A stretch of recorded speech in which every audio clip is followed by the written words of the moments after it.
ba xam ne bi nga xam ne ñun ñoo moom tool yi ñi nga xam ne ñoo nekk au sud de la commune de Nioro te bokk ci commune Dabali ñun dañoo organiser woon jóge ko Nioro dem rencontrer le maire de Dabali bañ ko rencontrer ñu ne ko ñun dañoo gis ne suñ tool yi li ci bëri ñu ngi koy jël di ko jëriñoo te suñ njaboot yi dañ am problème yi dëkkuwaay dañ la seet yoon tey pour nga dimbali ñu suñ tool yooyu nga lotissé ñu bañ demee ñun borom tool yi ñu ngi nekkoon 56 personnes maire Dabali bi nañu su ngeen ñëwutoon de duma ci dugg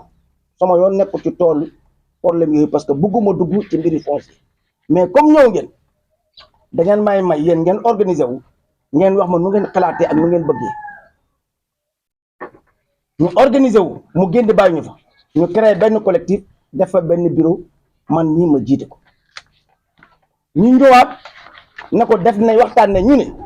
nga lotisseel ñu jël en charge lotissement bi yëpp ci alal ci manin ak ci yoon wi soo paree nga jël 50% borom tool yi jël 50% mu ne ñu d'accord naa ci loolu waaye du ma yem ci loolu parce que li ngeen wax c'est trop sensible Nioro dafa am problème dëkkuwaay 50% yu ngeen jël yéen borom tool yi jël leen ko 50% yu ngeen jox suma commune bi dinaa jël 35% ma joxaat ko demandeur de terrain yu nekk Nioro y compris le conseil les conseils municipaux yu dëkk biir Nioro ak les conseils départementaux parce que ay nit ñoo xam ne ni ñu ngi la ñuy ñaan suuf wala di leen wax loolu te mënuñ ko ñu d'accord ci loolu yemuñ ci loolu ñu ne ñun collectif bi ku ci ne na ànd ñu dem xool sa tool yi nga wax ne yaa ko moom ndax du yëfi jàmbur la wala du yëfi jàmbur ñu ànd dem ci site yi ku ne xool wane sa tool ne lii ñun ñoo ko moom ak suñu famille ñëpp d'accord am ay doomu aadama yu jóg yoo xam ne kenn amul fa tool ne dañuy défendre suñ tool yi dañuy kaasal dañuy défendral waaye ñun ñoo moom suñ tool la même bu fekkee ne ñoom dañ ne tool yi moomuñ ko suñ maama ko moom ñun ñoo seeti woon Samba Sall ñoo bëgg ñu dagal ñun ñooy bay ci tool yi ñun ñooy ñaan pour ñu lotissé suñ tool yi waaye ñoom lu ñu défendre problème boobu la ñooñ di wax imaam Abdoul Wahab Ba bañ demee Dabali moo tëjji ñaan gi moo ñaan moo wax moo tëj démb it gis nañ këram mu ñaan mu tëj ñu koy laaj wax jum nekkoon Dabali la gëm wala jum oote démb la gëm ñeneen ñu ci des bu ya dëgg rek taxay ñuy wax soo jëlee fu commune Dabali yem ak commune Darou Salam borom tool yi fa bokk ñu ngi commencé ci tool ku ñuy wax Lamine Diouf ci collectif bi la bokk pare dem ci ñoom Ndeena Camara ci collectif bi lañ bokk dem ci tool ñoom Aliou Sarr ci collectif bi lañ bokk dem ci toolu Birane Tambédou bañ pare ñu dem ci toolu ñoom Ousmane Ndiaye waa CNN bañ pare ñu dem ci tooli ñoom Mamadou Debou Diagne bañ pare ñu dem ci toolu Mour Lay Dramé bañ pare ñu dem ci toolu Mamour Diagne bañ pare ñu dem ci toolu Yatta Malick Ba bañ pare ñu dem ci toolu Ousmane Tambédou bañ pare ñu dem ci toolu Birane Tambédou bañ pare ñu dem ci toolu Mamadou Tambédou ñu koy wax Ringo duudu côté boobu côté gauche ci norvégien yi ba biir ba fu ñu yem ci Kër Bakka su yàlla taxee rek ñuy wax te ba fen ba wax lu dëgg maintenant Alaaji Moussa Niang moo fa am tool bañ ko laajee def na moom mënut ci bokk parce que seen tool yi mbiri famille la te waxtaanaguñ ci ñu nangul ko bon boo départ ba Kër Bakka ñun ñëpp ñu ngi nii ci collectif si lañ bokk nga jël côté droite ñoom Ousmane li si lañ commencé ñu ngi nii toog bañ pare ñu dem ci tool Papa Omar Ba ñoom Pa Mass Ba la famille ba ñu ngi nii toog bañ pare ñu dem ci toolu ñoom Ringo mu ngi fi toog bañ pare ñu dem ci toolu ñoom Tafa Ñaan bañ pare ñu dem ci toolu Pa Birane Tambédou bañ pare ñu dem ci toolu imam Abdou Salam Ba bañ pare ñu dem ci toolu Medinatu Ba bañ pare ñu dem ci toolu Mamadou Ñang bañ pare ñu dem ci toolu Ngagne Momar Dieng bañ pare ñu dem ci toolu El Hadj Taha Tambédou bañ pare ñu dem ci toolu Birane Tambédou bañ pare ñu dem ci toolu Samba Cissé bañ pare ñu dem ci toolu Youssoufa Thiam côté droite bi du début à la fin Matar Dramé ak Ami Diadio dañ musa wax ne ñoom lotissé wuñ bëgguñ ku leen lotissé wax dëgg yàlla musul nañu boole suñu waxtaan donc ñun ñooñu moom tool yi ñun ñëpp toog ñaari nit ñoo na bokkuñ dañ leen bawoon boolewuñ leen suñu biir imam Abdoul Wahab Ba dafa noonu bokk na si biir waxtaan mu ne dafa bëgg ñu beral ko loxo defal ko délibération loolu la ko assemblée bi bañal moo tax mu féetoo feneen tey loolu mu ñun ñooñu ñoo dajalewaat tey di xamal opinion Nioro bi ne ñii di wax si tool yi amuñ ci benn tool kuy wax di Salif Ba un sous-préfet par défaut à la retraite amoon ay terrain yu mu am frauduleusement ci toolu ñoom Ousmane lii loolu la bëgg a soxla luñ ko restitué te luñ ko jox moo war a xeex keneen ku ci des sama mag la ñoo bokk ndey ak baay suñ baay Birane Tambédou dafa d'accord nañ joxe tool yi amul tool bàyyam am tool bàyyam d'accord na ci je suis mandaté par mon père et mes frères bon leneen lu muy wax moom la engagé moom dañ naan ko bayal fii ren wala bayal fële kër gu mu dëkk bàyyi ma ko may tool yi muy def bàyyi ma ko jox Birane Tambédou mu ngi nii moo ma mandaté di suma papa ma fonk ko lool jomb naa toog ci mbooloo di wax lu ma sant daf ci d'accord ñeneen ñuy wax kenn amul fa tool kenn respecté nañ décision Matar Dramé ak décision Ami Diadio ak El Hadj Moussa waaye ñun bu ñu nekkee 59 personnes ñun ñëpp ñoo nañu lotissé ñoo ci d'accord ñoo ci ànd keneen kuy kaas lan ngay kaas ak lan nga bëgg a wax défendre les intérêts des terres de Nioro suñ tool yi ñun dafa bokk dans le périmètre communal de Dabali ñun ñu seeti Dabali pour Dabali lotissé leen loolu mooy wax joo xam ne na ko réew mi xam keneen ku ciy wax amul fa tool maama amul fa tool bàyyam amul fa tool ñuy wax it ne le maire Djiby Mamadou yoonam nekku ci parce que Salif Ba seet ci na man di ma wax ne ma seen collectif bi wax leen ci tool yi nga xam ne Djiby Mamadou collecté na ko ma ne ko suñu yoon nekku ci yéen ñu bokk ma paate xoroja dem leen ngeen lijjanti ko bon lii xeex ñoom ñu ko jiite ak ñu ciy wax imam Wahab Bala muy délégué de quartier coolu nekk ci quartier bi moo doon tëddee njaaxaay naa du fu muy far imam nag ak délégué de quartier bu ut feneen rek dana jàkkaarloog ñun ñu ngi koy wax ne ko li mu bëggoon du ko am tey du ko am ëllëg mayuñ ko benn yoota moom ñu koy laaj li mu waxoon Dabali ba ubbi ba ñaan ak li mu wax démb ban la ci gëm parce que nit bu la xasee démb tagg la tey da nga koy laaj na ko ñaari waxi boo ci gëm moo tax ñu lay wax imam ñaari waxi boo ci gëm Salif Ba dafay tooñ day tooñ te xamut day tooñ te xamut un enseignant qui durant tout son parcours deful benn résultat par la main d'un de ses amis ñu dimbale ko mu nekk sous-préfet mu bind lettre bii bind ko gouverneur ku am xam-xam ñu ne au moins nekk nga sous-préfet nga ne ndax préfet moo wax diw moo ko attribué est-ce que un préfet peut attribuer des terres c'est du faux deuxième fausseté mu ne tool yi ñun moomuñ ko suñu maama ko moom c'est léger troisième fausseté wax dafa woon nit ñi ne sama terrain ñoo nekk ci tool yi ñoom Ousmane lii ma jotoon këyit frauduleusement muy sàcc ñu exporté tool yi nit ñi jël suñ tool yi bàyyi tasaare ko lotissé ko séddoo ko dama fa amoon këy ay tool loolu la gars yi nangu loolu la mer waaye bu mu la ay intérêt Nioro le foncier du Nioro ba mu nee foncier ba léegi xeex bu ci am on a toujours été parmi les devants de Ousmane Dramé à nos jours ul fii ñoom fu ñu newoon ñu fa newoon di wax Tamsir li amul tool xamul tool Aboubacar li ñu la mën nañ ko sax may moom trêve parce que dafa bëgg a bokk ci diapason bi ñëw rek ñu jiital ko et pourtant ñoom seen tool yi waa lii mu ngi fii tege na ci wax bon ñuy wax ne ñii di wax ne ñun lañu défendre wax dëgg yàlla nañu bàyyi suñu tool yi ñun ñoo demoon seeti Samba Sall ñun ñoo d'accord ñu ngi nii toog ñun ñuy wax ñi ñëpp ñi fi toog di bokk dañu toogoon fa la démb ku ci ne am nga tool su ñun ñuy toog la lettre est là dañ leen ko jox su ngeen pare jox leen feuille de présence bi ngeen xam loolu loolu la ñu xam da ngeen ko wax di wax asalaamaaleykum wa rahmatullah. ñu ngi nuyu suñ mbokku journaliste yi di nuyu assistance bi yëpp ñu fi teew ku ci nekk turam ak santam di leen jaajëfal ci déplacement bi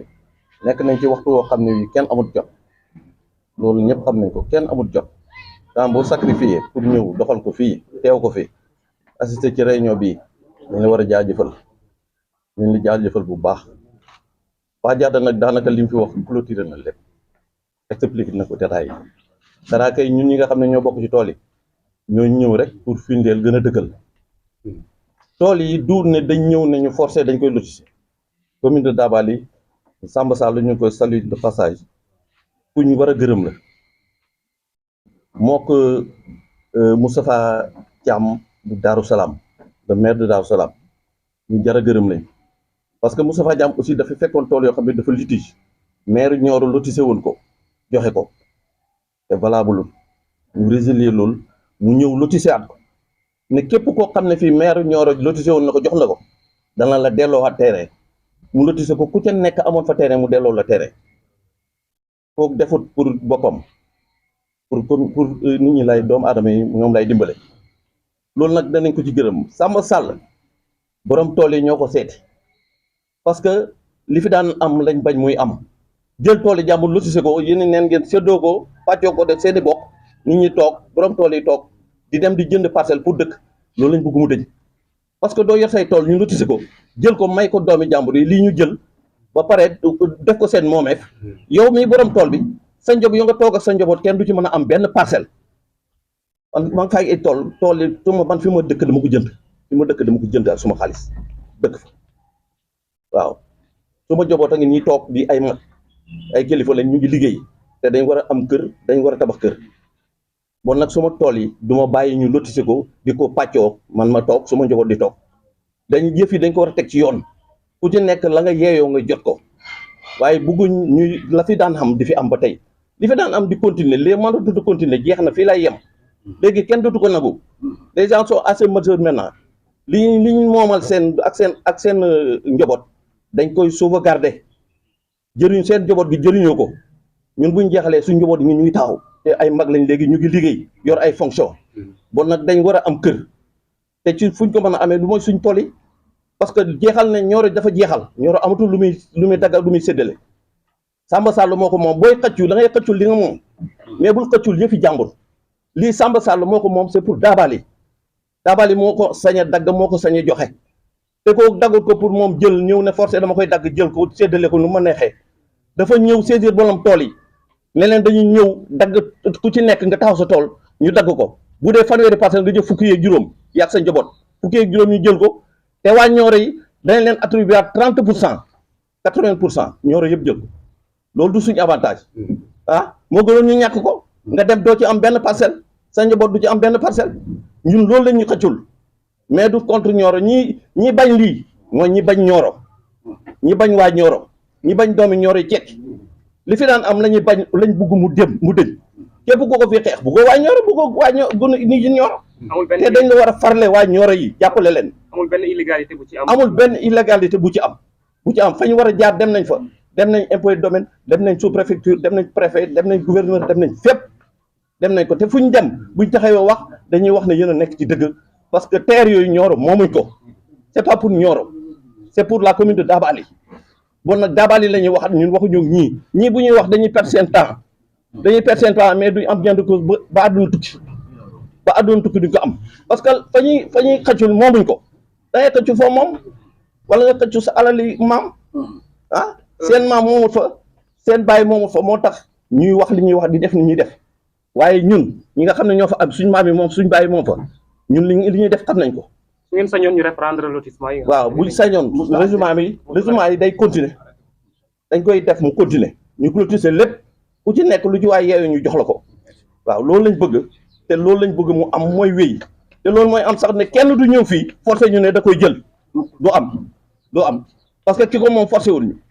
dafa neexlante ñun waxtaan ak ñun mu wax ñu lu nit mën a dégg la ñuy wax ñun nangu ko te loolu la ñuy continuer ak moom ba mu fay bañ lotissé ne parcelles yaa ngi nii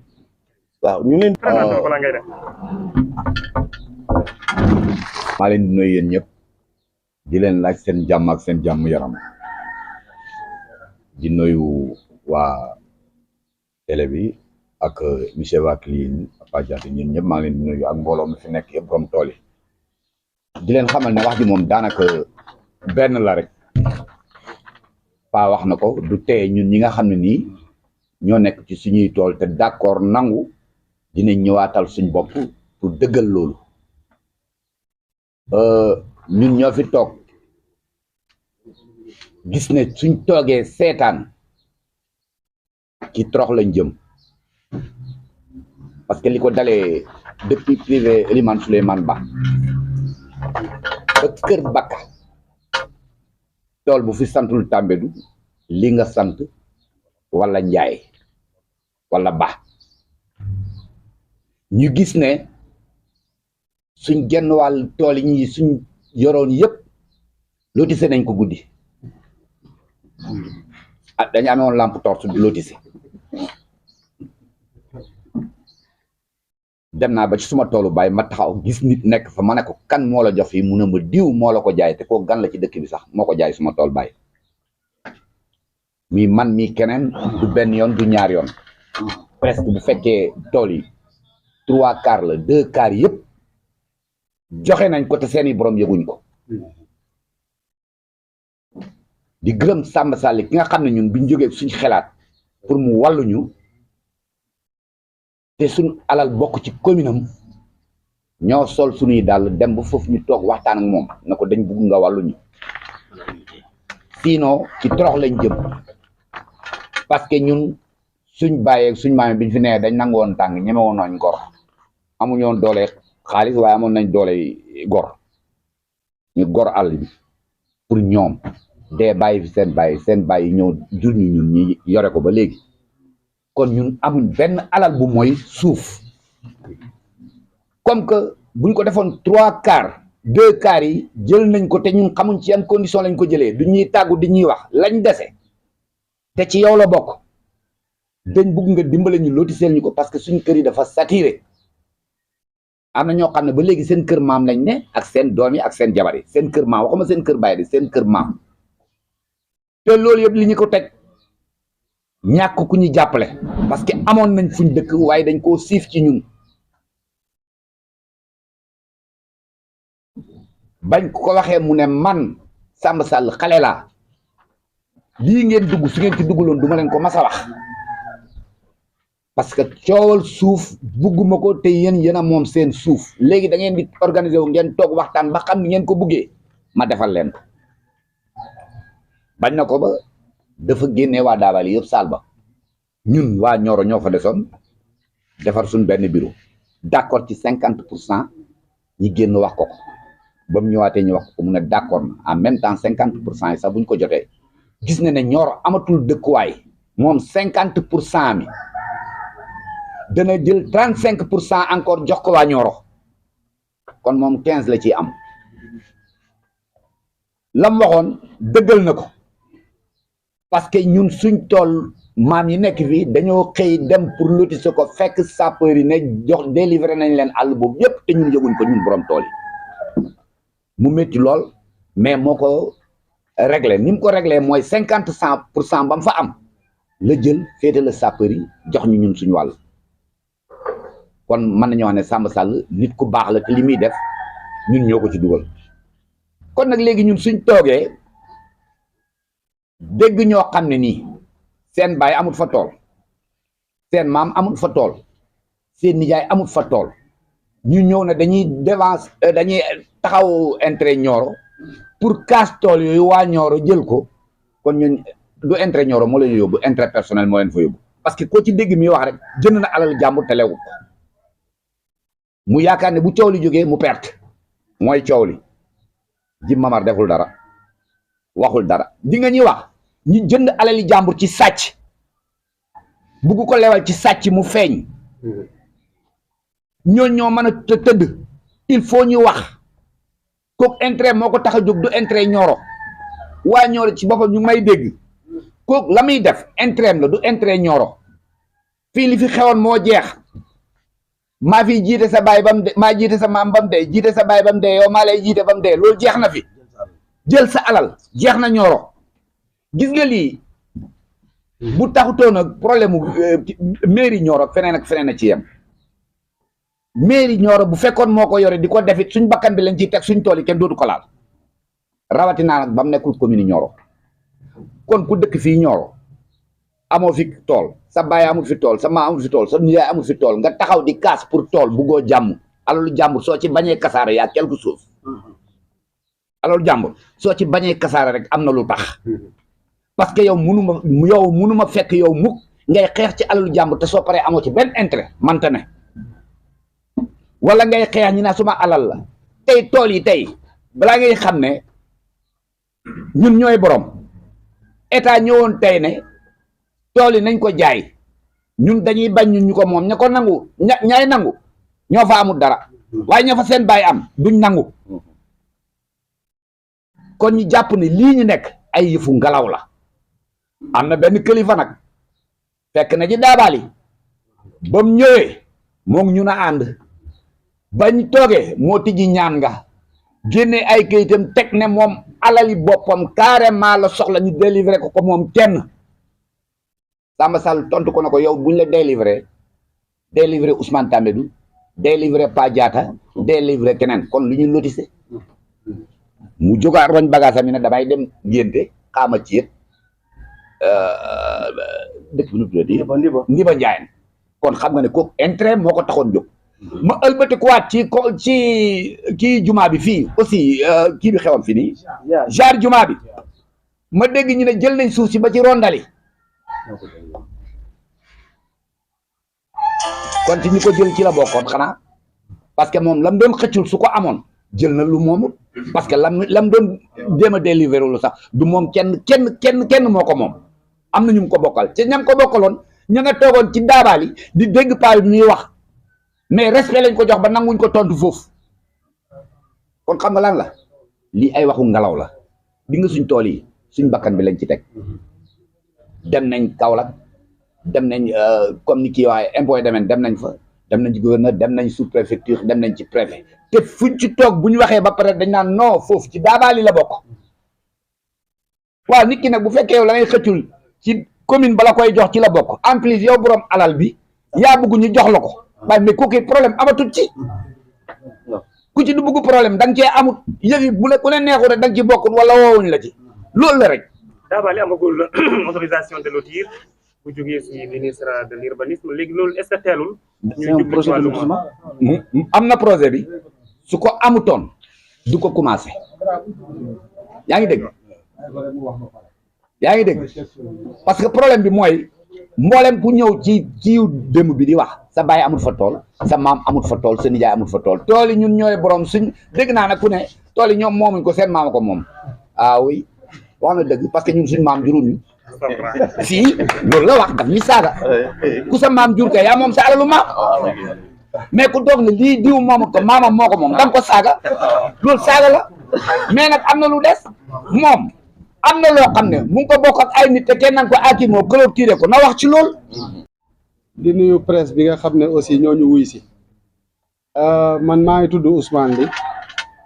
àndoon ak collectif bi d'ailleurs man maay seen porte parole mais tey journée bi dafa xaw a exceptionnel bañ dajee daabaali ni ko ñi ma jiitu waxee noonu la bañ ñu bàyyi si salle bi rek dañoo créer suñ collectif des propriétaires de terre yu bokk si commune Daabaali Pa Diatta jiite ko man ma nekk porte parole bi il y a Tamsir Ba doomu imam Abdou Salam moom mooy suñ secrétaire général am na d'autres ñoom ñu ngi fi donc liñ wax noonu mënuma si dellusiwaat loolu rek la ñun ñoo dem seeti maire Daabaali waxtaan ak moom mu bàyyee ñu la latitude comme ni ko ñuy waxee ñu defee ko noonu maintenant ñi nga xam ne ñoo tuddee seen bopp collectif pour la défense des intérêts de Nioro ñooñu démb ñoo leen woowoon ngeen fekki leen dama ni ñooñu 80% yi ñi fa daje woon ay tappalekat la yu mag ki si jiitu mooy Salif Ba mi leen jiite je vais vous faire des révélations ñun suñ maam moo gor ginnaaw agriculture effectivement suñ maam Malick Adam jom ba Bamba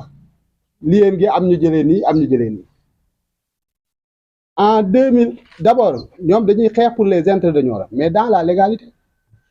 envoyé naa leen léegi benn décret mu ngi si kii dana leen ko partage décret boobu moo organisé périmètre communal Nioro parce que bu njëkk état les villes mu mel ni Nioro Kaolack et cetera da ngeen ko gis si décret bi dañ leen a limité maintenant mu jël domaine bi mu jox ko communauté rurale yi mosu leen a fekkee ville bii àtte saawo wala affaire tool amul parce que amuñ ci compétence communauté rurale lañ ko joxoon ba ñëwee si acte 3 bi état au lieu que mu laalaat foncier bi dafa def généraliser commune yëpp maintenant commune yi jël seen territoire boo demee dañ lay wax Nioro point bi mooy buntu marché booru place Seydou Diop ñu ne la nii 1600 mètres nii 1800 boo demee yoonu Proxaan 600 mètres alors nii 700 mètres maanaam boo tegee buntu marché jëm agriculture 700 mètres leen la jox 700 mètres c'est moins d'1 kilomètre donc ñun suñ tool yëpp daawaale la bokk décret bi organisé na ko Nioro ñun ñu dëkk Nioro de Nioro ñoom ñuy défendre les intérêts de Nioro jaay ñu jaay doole bu ñaaw dem lotissé suñ kër yi Ousmane Tamel nee na guddi la ba guddi rek la mën a doon suñ tool bi suñ gédd li ñu def fa ay mango def fa limon ak yëpp ñu toj ko guddi lay doon toj suñ gédd li daana garab yi lotissé ko ñoomi neen ñu séddoo ko Salif Ba am na si ñaari parcelle Salif Ba mi jiite collectif boobu di wax day défendre les intérêts de Nioro ñun duñ jox waa xanaa ñun ñi nga xam ne ñun suñ bàyyi ñoo ko suñ maama ko goroon suñ bàyyi yore ko ba fi may waxee yow ni ñun ëpp neen 80 amul kenn ku sant li kuñ fa may benn mètre est-ce que ñooñu il défend les intérêts de Nioro yéen lay wax ñoom si tappale leen ne Salif foofu si jiitu li ma lay wax Salif si boppam il a 2 parcelles là-bas un des maires en activité yaa am na fa fukki parcelles loolu du tappale si suñ tool yi ñun ñi nga xam ne ñoo ko moom mayuñu fa dara amu ku sant li ku fa booy défendre les intérêts ñoom c'est un collectif pour la défense de leurs intérêts d'ailleurs ñoom ñu fa nekk 90% kenn amu fa tool fi ñuy lotissé am neen ay tool rek waa Nioro leen mais côté bi Samba Sall di lotissé ak fa mu bëgg a lotissé ak fu mu am projet ñoom kenn amu fa tool kenn ñoom ñu fa dajewoon ñëpp ku leen mën a yéen ñu fa demoon ne leen ma diw rek kenn amu fa tool ña sa des apprenti boucher leen Salif apprenti boucher la Salif mi seen président apprenti boucher la ak xaritam kippam commandate parce que suñ toolee leen seddoo bëgg ñuy bàyyee ñun loxoy neen ñu ngi di toute la famille là kër Malick Adam yëpp mayuñ sa kenn si suñ tool yoo xam ne 1800 leen ko gor ñooñu ils sont là pour les intérêts de Nioro ils sont là pour leurs intérêts c'est des voleurs sàcc leen et ils sont des complices ci mairie Nioro bi mairie bi leen may foofu du territoire Daabali la décret bi jox naa leen ko mu ngi si kayita jox naa leen ko décret foofu si territoire kii la yow man nu may mayee Kër Pa Diatta bi bindal la këy même bu ma la bindal la këy c'est illégal Kër Pa Diatta man moomu ma ko dama lay may kii may da ngay mayoo loo ma donc mairie bi leen ko may moomu ko mairie bi ba mu leen koy may wàkk mi conseil la pour nga maye pour nga lotissé da ngay woo conseil bi ne leen aha man ka damaa bëgg a lotissé conseil bi ne la fan nga def ci penku dëkk bi loolu yëpp ci dëkk kii bi la bokk nga wax surface bi ngay lotissé conseil yi wate ñu d'accord ñu délibéré la nga yóbbu préfet wala sous préfet approuvé la maire ba guddi la ñëw ak ay tor sama ki saay-saayam ñu dagg suñ tool yi lotissé ko may la loolu du sàcc kiñ ko may du sàcc Salif sàcc la képp kii réclame foo benn parcelle benn mètre suuf si suñ tool yooyu sàcc nga te ñoom ñu fa dajoo ñëpp ñooy sàcc yu bon yi c'est des voleurs Salif moo si jiitu te da ngeen teg li may wax nii te ñoom duñ ci dindi dara décret ka leen ko jox amul droit jox leen ko te même bu woon ci territoire am la bokk amul délibération amul PV de délibération amul approbation donc li muy wax du dara du sa dëgg alors loolu nekk si ba mu yàgg ñun famille li postu lay li suñ baay ñu bind une demande de régularisation ginnaaw bañ laajte réew mi ku xamul yaa bëggut a xam borom xam-xam yaa ngi fi ne fang bu ma bëggee xam affaire journalisme damay woo Seexu suma xarit la ma waxtaan ak moom mu waxal ma journal bu ma bëggee avocat droit ma woo keneen et cetera ñu ne ñu foofu tant que yéen a ngi nekk ak Nioro mënu leen am lu légal parce que Nioro mënul faa délibérer service technique yi duñ ko approuver il faut demander une régularisation kan leen koy demander ku moom suuf sa mooy Daabali ñu bind une lettre de régularisation danaa leen ko envoyé woon naa leen ko mais danaa leen ko envoyé ñu jox ko la mairie de Daabali mairie Dabali woote conseil yam ba pour effectivement conseil bi prononcé aussi mu war a topp procédure bi fu mu war a topp ñu ngi ca ñu ngi toog di def li ñu war a def di xaar donc lii moo sa nekk parce que ñi leen ko jox ak kii dañ leen jox ak ka leen ko jox moomu ko mënu kaa joxe ñun itam suuf si ñun la ko état ñun ñoo koy bay di ko utiliser mais mënuñ kaa jël noonu dafa am procédure bu muy jaar procédure bi mooy régularisation boobu ñun li ñu waroon def nañ ko mairie ba it woote na conseil loolu moom wér na ma woote na conseil délibéré si yóbbu na pour approbation donc mu ngi si service technique yi mu ngi suivre son cours loolu laa si mën a waxagum comme dafa am ñoo xam ne nii dañoo nekk fii bëgg a xam lépp da ko mbuboo pour sàcc suñuy bagage di wax ay intérêt ñoo te seen intérêt leen ne loolu lay tënk mais lépp luy document rek envoyé naa leen ko loolu laa si bëggoon a wax maintenant il y a une lettre boo xam ne ñoom ñoo ko bind le gouverneur loolu itam envoyé naa leen ko la presse waat naa si yàlla billaay wallaay tallaay Salif mi ko bind moo ko signé dafay tooñ bi mooy il a écrit bind na si lettre bi mu ne préfet Nioro xaama ko sax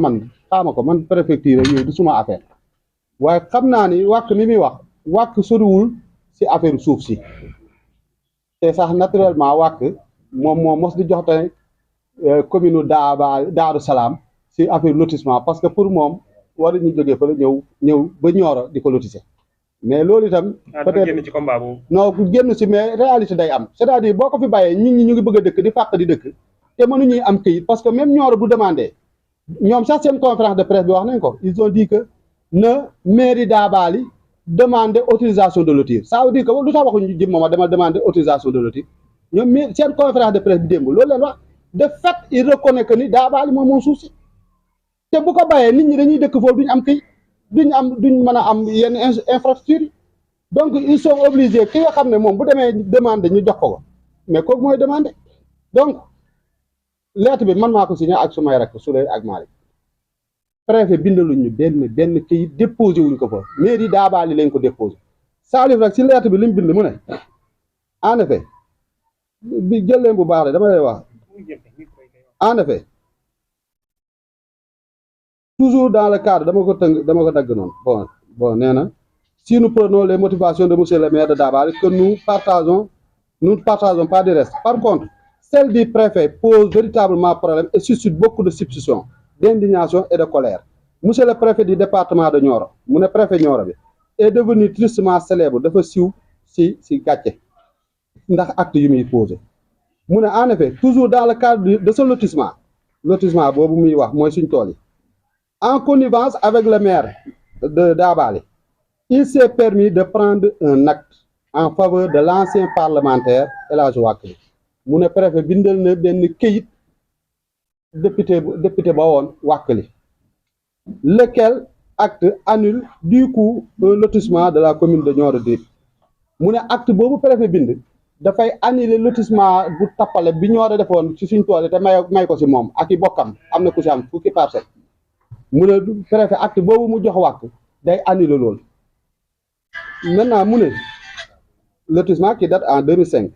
bien avant donc la communalisation etc la naissance de Dabali mais avant Dabali il y a la communauté de Paoskoto donc Paoskoto la Dabali jógee mu jur ko mu doon fa suñ tool moom Salif xaama moom fu mu nekkoon si réew mi xam naa ñu ngi koy yóbbu woon booru Jolof alors lii laa wax ne Salif waxul dëgg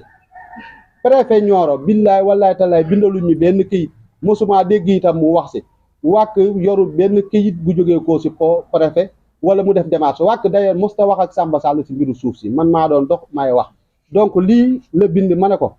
dangaa tooñ wàkk waaye dangaa tooñ préfet te na nga dem jéggul préfet bindul benn acte waxuma acte sax benn mot bindul ko jëmale si affaire suñ tool yi benn mot te itam nit du sos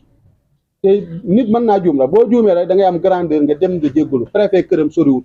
na dem ne ko man kat dañ maa di erreur wala nangam li ma wax nii bind ko gouverneur dara du si dëgg gis nga feuille yii lettre bi lii yëpp la lettre bi boo ko commencé si tàmbali dana leen ko jox naa leen ko si tàmbali ba si fam ko signé lépp fen la lim bind nii preuve bi rek mooy nee na nee na am na acte bu mu bind bu préfet bindal wàkk pour annuler lotissement 2005 si suñu tool yi na génne acte bi kayit de amul nday fekk lettre bi xam nga nee naa ne ñoom Sali bind na lettre baa ngi ni jox naa leen ko Sali bu dee préfet bindal na wàkk benn acte bi annuler si suñ tool yi benn lotissement wala benn moo rek bu préfet bind lotissement terre jox wàkk wala mu téye ko sa joxagu ko ne ko Sali génne parce que boo yow da ngay am preuve waxul benn dëgg préfet mosuma ko dégg mu ŋaang si suñ lii wala bu koy ŋaang peut-être ñoom en tant que autorité gouverneur ak maire ak yooyu la koy waxat mais mosuta wax ak wàkk si suñ tool yi mosu ko si bind këyit encore mooy la famille bi man leen mandaté man maa bokk si bureau collectif donc Salif par conséquent li muy wax nii yëpp dara du si dugg dara ñoom ñi fa dajee ñëpp c'est un collectif pour la défense de leurs intérêts seen intérêts yi pour suñ tool yële ñu jël ko séddoo ko Salif am na fa ñaari parcelle si seen biir kër biir famille ba am na si koo xam ne autorité la yaayam am na fa fukki parcelle si suñ tool yi suñ gédd te de manière illégale leen ko jox donc seen intérêt yooyu leen défendre li ñuy wax yëpp ay tappale la parce que wax nañ ne sa kii de demande maintenant le maire de Dabali lotissement processus la processus bi kenn arrêté wu ko processus bi mu ngi dox bu baax te am na yaakaar sauf que rek am na tuuti loo xam ne ñun borom tool yi ñun ñi nga xam ne ñoo bëgg mu dimbale ñu ñun ñoo ko dugal si yàkkamti ñoom la ñuy wax ñun ñoo dugal maire si yàkkamti mais processus la processus bi def na conseil bi jox nañ ko mandat dem na sous-préfet approuvé na ko dem na si service technique yi cadastre urbanisme domaine Sénélec SONES yooyu yëpp dem neen ñu ngi def seen avis bu paree dana ñëwaat ñu def CDD def CRD donc ñu ngi si processus ba waaye ku fa amul tool looy waxee maire na jaar autorisé nangam ñoom c'est des voleurs ñoom ñu fa daje woon. mais gis nañ ay bornes yuñ buddi dajale ko. yuñ buddi si tool yi dajale ko. ñi ko def bu fekkee ne arrêté wuñ processus. naa leen ko maa envoyé wàll loi bi lu wax loi bi daf ne une collectivité locale boo xam ne mu ngi samp borne mala koo xam ne parce que un tiers ñu jox ñi délibération ñu am ni ne yaag bàyyi ak ñoom seen yooyu ñun mën nañ lotisser loi bi permettre nañu ko mais àgguñ foofu loolu loi bi daf ne boo ñëwee fekk ay borne nga buddi ko yoon mën na laa topp juróom benn weer yoo xam ne da nga ko tëdd kaso ba ñaari at daneen la alamaan 200,000 ba 1 million léegi rek xam nga ñun fii Sénégal daanaka dañuy maslaa rek ak di mbokkoo ndax képp ku koy def xam nga suñ daje mi ku ñemee ku bokk kër wàkk rek moo ñemee ñëw di ko turba loolu képp koo gis mu def ko dafa xam ne dara du ko sa fekk ndax ay mbokk la mais bu dee dañoo jaar yoon parce que ñun aussi la famille amuñ papier yoo xam ne permettre nañu ñun ñu lotisser suñ bopp jël donc ñun sous couvert di maire la ku yàq maire nga yàqal léegi rek maire bi bu jëlee responsabilité ku tooñ yow yaay seet ndax da ngay baale wala da ngay topp mais la loi est très claire loi bi moom claire na envoyé naa leen ko mais danaa leen envoyé waat coupure loi bi si loolu waaw non en tout cas ñun la famille ñun lañ yoroon ñu ngi ko yor suñ foofu moom bind na sax si lettre bi pour vous dire que ñoom tappale si leen ne nee na gouverneur yaa ngi bàyyi buñ bindee acte boo xam ne day annuler ñun ñi nga xam ne nangu neen seen tool yi may ñu ko bakkan dana fi tuuru d'ailleurs vocal bi nee naa ko ndegam yow mi sa maam goru amoo fa sebre yow yaa mën a tay la sa bakkan xam naa loolu mooy bakkanu yara dal xam nga yara dal moom lu koy yóbbu ko daa yomb maa ko waxuma laa ñun ñi nga xam ne dañ faa béy juróom fukki at suñ maam yi gor ko yow bu la ko jaralee saa yi ñun war nañu kaa jaral mais ñoom mënuñuy am autorisation de construire xam nga lu tax parce que buñ demee urbanisme da leen di wax ne leen mu ngi mel ni yow kër gii wala pàkk bii bu ma la ko mayoon boo defal la kii boo demee ci fi ngay war a tabaxee kooku da lay wax ne la yow kat ki la may kayit gi nga yor baaxul parce que boo demee urbanisme doo am parce que da lay wax kayit gii ki la ko jox moomul foofu bala kay may donc Salif lañ ko jox kayit gii naaw la rek waaye baaxul beneen bi it ful la mooy jaay Dakar xaama ñan de ne waa Tàmbe waaye li yéen moom ñàkkuñ fayda ba Salif di fa teg benn brique Salif ñëmu ko faa teg ak ñeneen ñi rek ak ñeneen ñu mën a doon nag sant ñu rafetlu seen teewaay fii si ñun wax ji dafa mel ni man maa ngi tudd Duudu Tambir wax ji dafa mel ni frenkulaayu na keneen ku mën a ñëw toog fi di wax lu Ousmane lii wax wala lu Pa Diatta wala Ousmane Tamit wala lu Ousmane Ndiaye war a moom ngay wax ñun suñu wàll bopp man mii di wax ak yéen maa ngi amee ay rakk yoo xam ne ni dañ dem luwe ji amuñ kër waaw dama yaakaar ne nit boo demee ba sa bàyyi gorol la àll bu du xotteeku wàccee la ko ak sa wàccee la ko ak sa njaboot ñuy jël suñu alal jooju di ko sàcc par ndànk ba mu jeex tàkk yàlla defoo ñu ànd ak ñu dëjëg maire bu baax ku xam àdduna ku mën a dimbale nit ku mën a jàppale nit ku soxla si alal jàmbur dara ñuy wax noonu seen si problème yi tool yi yàlla xam na ne amuñ lu yem ni fuñ suul néew amuñ ko fa fuñ suul néew amuñ ko Salif Ba nekk na fi maire nekk na fi préfet ba retraité ñoo la xamuñ sa kuy Salif Ba ñu nga xam te bëriwul ñu xam Salif Ba bëriwul kon ñun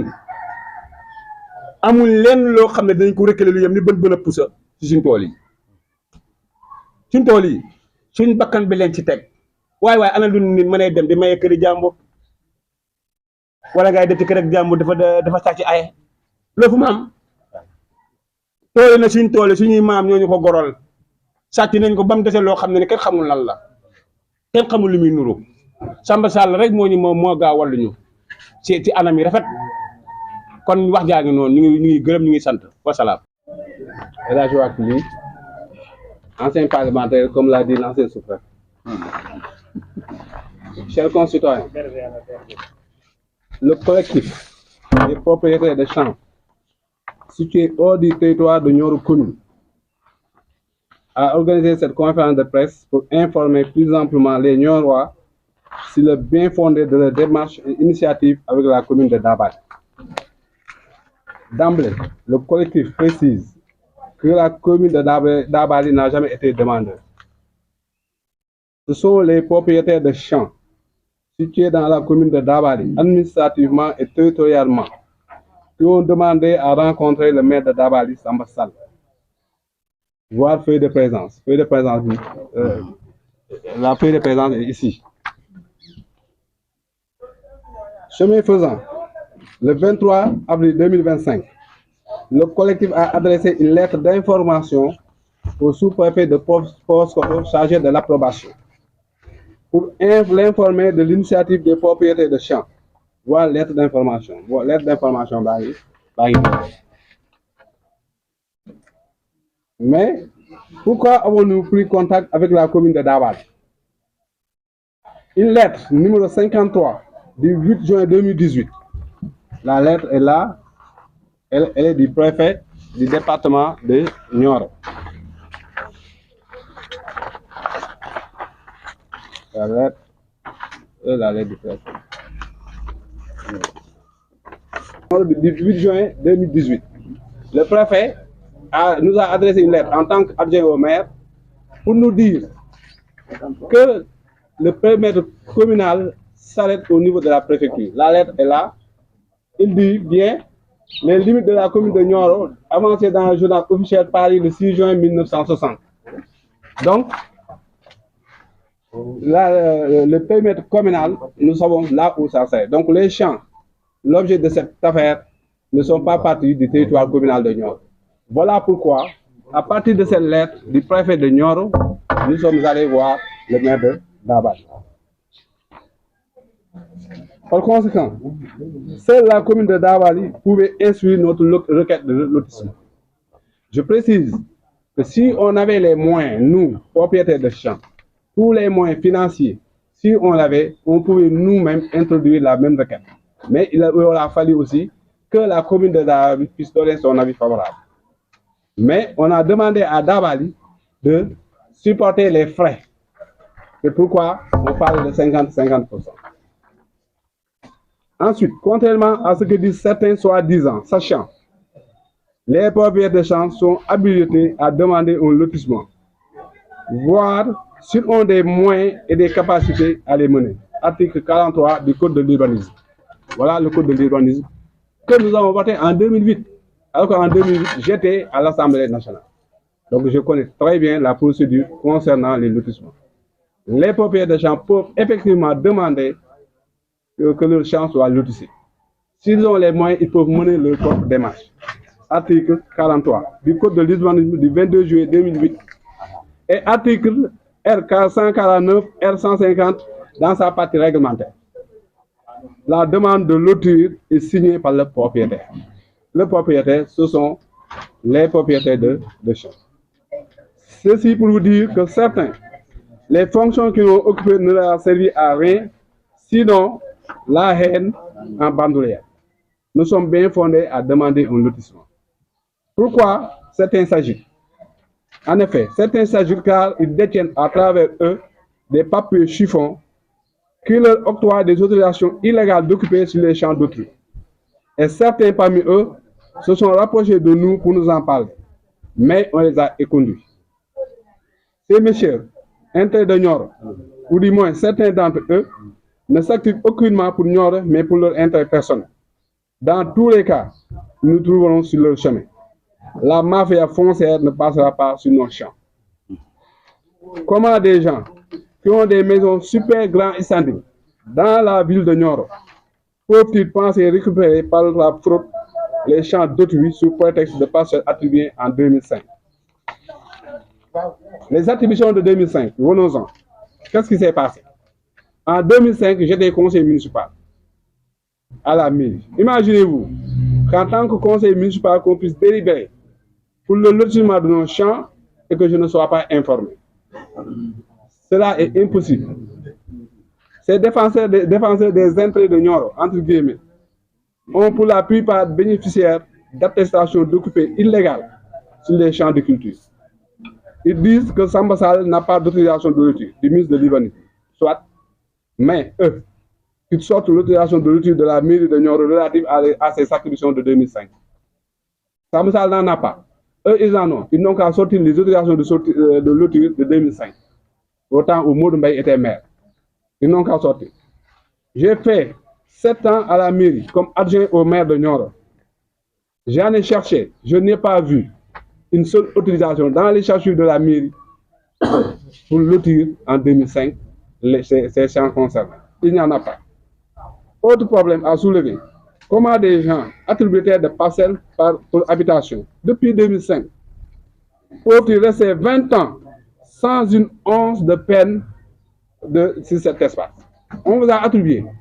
Vous voulez habiter. Depuis 2005, 20 ans, vous laissez 20 ans.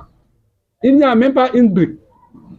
Pas plus tard que l'année dernière et cette année, on est en train de défricher pour semer. Il n'y a pas une seule brique. Et vous voulez vendre ça à partir de papier chiffon. Pour avoir 1 million, 2 millions et mettre dans votre poche. Et parti. Mais on n'acceptera pas. Ni la famille Tambel, ni la famille Ndiaye, ni une autre famille n'acceptera ça. C'est fini. Cette mafia-là, elle est finie. 20 ans sans une once de peine citérale. Ici, la désaffectation est automatique. Si vous laissez 1 an, 6 ans, sans rien faire sur cet espace, la désaffectation est automatique. On n'a même pas besoin de vous dire on vous a désaffecté. La désaffectation est automatique. Même si c'était légal, même si c'était légal, la désaffectation était automatique. À plus forte raison qu'elle est illégale. Le seul projet, c'est de vendre ces bouts de papier. En tout cas, tout acheteur perdra son argent quand il achètera une de ces parcelles. Ces terres que nous continuons de cultiver et pour cette prochaine année hivernale seront protégées à la prunelle de nos yeux. Nous avons demandé une régularisation au maire de Dabani, sous couvert la voie hiérarchique. C'est ça qui leur fait peur, car certains ont vendu les terres. Ils ont vendu les terres. Maintenant, concernant la lettre du collectif signée par Salif, les accusations. Il a adressé une lettre au gouverneur. La lettre est là. Et j'ai eu la lettre, parce qu'ils m'ont cité dans la lettre.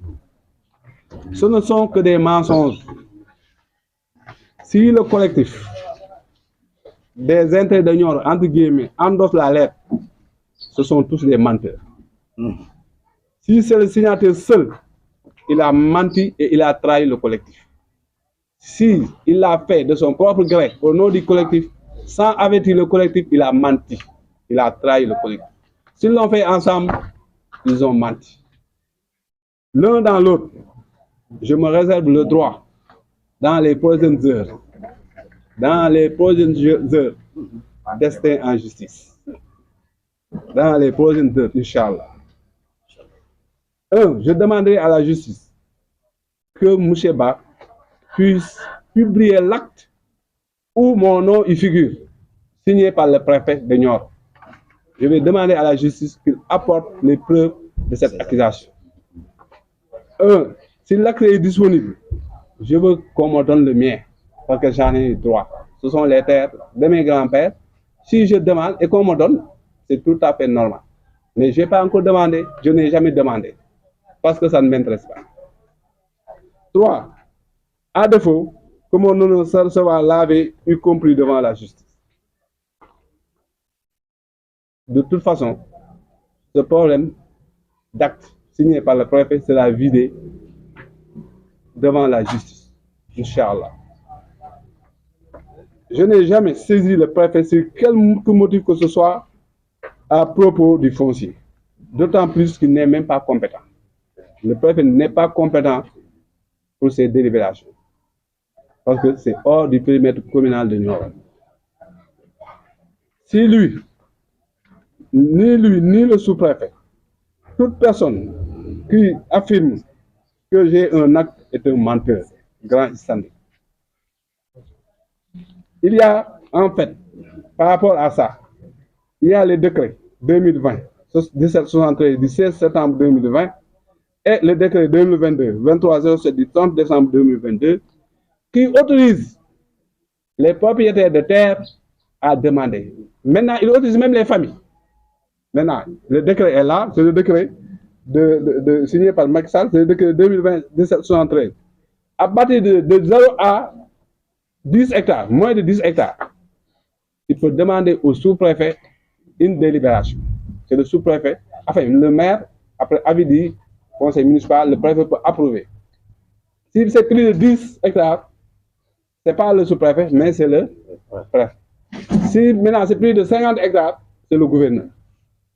Donc on a même le droit de demander, mais malheureusement on n'a pas demandé. Je n'ai jamais demandé. Tout ce que Ousmane a fait avec Souley, ils ont demandé une désaffectation, ce qui est automatique, et une régularisation. Vous ne pouvez pas lotir des champs la nuit, moi, conseil municipal, membre de cette famille, je n'ai jamais été au courant. Vous faites le lotissement, vous attribuez, on a une famille au moins, machallah, de 100 personnes, au moins. Personne n'est attributaire, personne. Et ce sont ces mêmes gens, depuis 20 ans, ils n'ont rien fait là-bas, et ils continuent, et ils veulent vendre ces papiers chiffons. Vous croyez qu'on va l'accepter? Au même moment, ils ont clôturé le terrain de leur grand-père, les terrains de leur grand-père. Il y a un terrain qui a été ici attribué aux femmes de Nioro. Ils ont récupéré ce terrain, ils ont construit dans ce terrain un immeuble. Et c'est une délibération qui a été attribuée à ces femmes de Nioro. Ils l'ont récupéré, ils ont construit dans ça. Et ce monsieur fait partie de cette famille. Il ne l'a jamais dénoncé. Il y a un problème d'en face HLM. Ce monsieur n'en a pas fait le cas. Et c'est un problème extrêmement grave. Parce que peut-être c'est un parent, il n'a pas parlé de ce problème. Beaucoup de problèmes ont surgi dans cette commune. Il était enseignant ici. Il n'a jamais levé le plus petit doigt. Maintenant, c'est les terres, des lits, des tambelles. Ah, donc, il faut en profiter. On ne l'acceptera pas. Donc, dans ce cas, moi-même, je sais qu'il y a des problèmes à Nioro par rapport aux limites. Et je vous dis, il n'y a même pas le 13 mai, j'ai fait un document sur ce problème que j'ai adressé au ministre de l'Urbanisme. Donc moi, si je voulais faire des actes illégaux, je n'allais pas faire un document sur le foncier pour que les limites de Nioro soient élargies encore. C'était le 13 mai. Et comme ni ñuy wax nit ki loo ko bañ lëkk war ngaa xam ne war ngaa mën a wax ne dafa gudd nopp ndax wax dëgg yàlla si affaire foncier moom ndax xeex foncier wax dëgg yàlla xanaa suñ tuddee kenn ñaar dinañ si teg wàkk li lu mu bon suñ tuddee ñaar ñett fii si avenue foncière ku koy xeex xanaa da nga si tudd lu mu bon ñaar ñett da nga si tudd wàkk li wax kon nag wax dëgg yàlla voilà ce que je voulais dire en tout cas moi pourquoi je suis venu parce que le problème de ces terrains peut être réglé par Ousmane Padiata et Bonso. Je n'ai jamais assisté à une seule réunion à Dabali ni à Nioro. C'est la première fois que je viens ici. Pourquoi? Parce que tout simplement, il a écrit une lettre pour dire que on m'a attribué des terres. C'est la seule raison qui explique ma présence ici. Il n'y a pas d'autre raison. Amoul benen. Ce fait qu'on tout le monde, c'est la seule raison. Ce collectif demande également l'extension de... J'ai dit que le 13 mai 2025, donc ça fait combien de jours? Pas 15 jours. J'ai écrit un mémorandum adressé pour l'extension des limites de Nioro. L'extension. Le document est là. Le 13 mai. Lui, il a écrit sa lettre le 28. Donc moi, je suis dans le même siège. Je veux, parce que même si on dénage les limites, les propriétaires seront toujours les propriétaires. Il n'y aura pas de changement. Donc nous, on gagne ou on gagne. Les propriétaires, on gagne ou on gagne. Nioro, si c'est Nioro, on gagne. Si c'est Dabali, on gagne. Parce que même si c'est Nioro, on n'acceptera plus que les maires viennent faire ce lotissement et donner à ses parents. Ça, c'est fini. Le 13 bi passé, 13 mai bi passé, bon, allez, 15 jours, il y a un document pour moi de faire. Je suis ministre de l'urbanisme pour Nioro, mu am extension. Donc, il y a 13 mai, là, ndegam man maa ngi def loolu wax dëgg yàlla xanaa du ma dem di jaar ci suuf di def loo xam ne liñ may xeebee la te dama ne luñ ma bañ war nañu wax ne ah su fekkee ne affaire suuf la de xeexal bu Nioro wax dëgg yàlla wàkk moom mu ngi si suñ tuddee ñaar ñett xanaa war ne maa tudd si ñeent wala juróom ndax ñi nga xam ne ñooy wax ne tey dañuy défendre intérêt Nioro te nekkoon jàngalekat fii ndax mas ngeen leen si dégg ndax mas ngeen leen dégg si problème Fall HLM si problème que Ndeene Ndaw si problème terrain xay gi ndax mas ngeen leen si dégg damay laaj waa Nioro kan lañ si ma si dégg kan lañ si ma si dégg Nioro ba Nioro daj te damaa wax ne 96 laa dugg miiri Nioro képp koo xam ne gis nga ñu miiri Nioro dafa ne bala sant su fa gisee turu wàkk li rek élage wàkk li buñ may parcelle wala bu fa jël parcelle nañ ko publier te keneen ku mën a wax loolu na taxaw wax man ñaari kër laa fi am Nioro bii maa ngi ko jënd bi ma nee député tabax bële ba ma nee enseignant laa def pare jënd ko tabax ama leneen tool yi bokk si Nioro wala bokk si Dabali amul benn impact. amul benn important su bokkee Nioro fa laay xam ne su bokkee Dabali fa laay am parce que tey su ngeen dafa fàtte mooy su ngeen jëlee hôpital Sédhiou Bambali la bokk mais administrativement c'est la commune de Sédhiou qui l'administre dafa am compétence territoriale mais am compétence administrative le conseil départemental de Kolda bokkul commune de Kolda mais il est administré par la commune de Kolda donc dafa am ñoom ces agents de préfet là xamuñ dara moi j'ai fait depuis 96 je suis dans la décentralisation 96 dégg nga j'ai été député tout loi yi ma leen di wax ñun ñoo ko voté 2008 parce que j'ai été député 2007 ba 2012 tout dëgg yow tey yow bu la neexoon nga def nga sa tool maam yi nga def demande de lotir c'est vrai que am na lu ñu lay laaj ñun loolu amuñ ko moo tax ñu ne mairie Dabali jël leen ko def les frais mais les frais yooyu non xaalis la mais soo ko defee su ko fayee ba pare war na si am dara pour kër keesam wala da koy lotir rek jox ñu ko mais du ko def ndegam Nioro yi dëkk mooy ñëw lotir ko suñu xaalis du ko kii ba pare jox ko ñeneen wala lii mu jaay ko mais am na ñoo xam ne ñu tabax fi ay état si tool yi jàmbur yi leen ko tabax. lan ngeen d'accord ak waa Dabali. comme maire bi mooy jël charge bi mais teg ci nañu 50% yu ngeen jox commune Dabali 35% danaa ko joxaat les habitants de Nioro donc 80% 85% Nioro 15% Dabali. jërëjëf.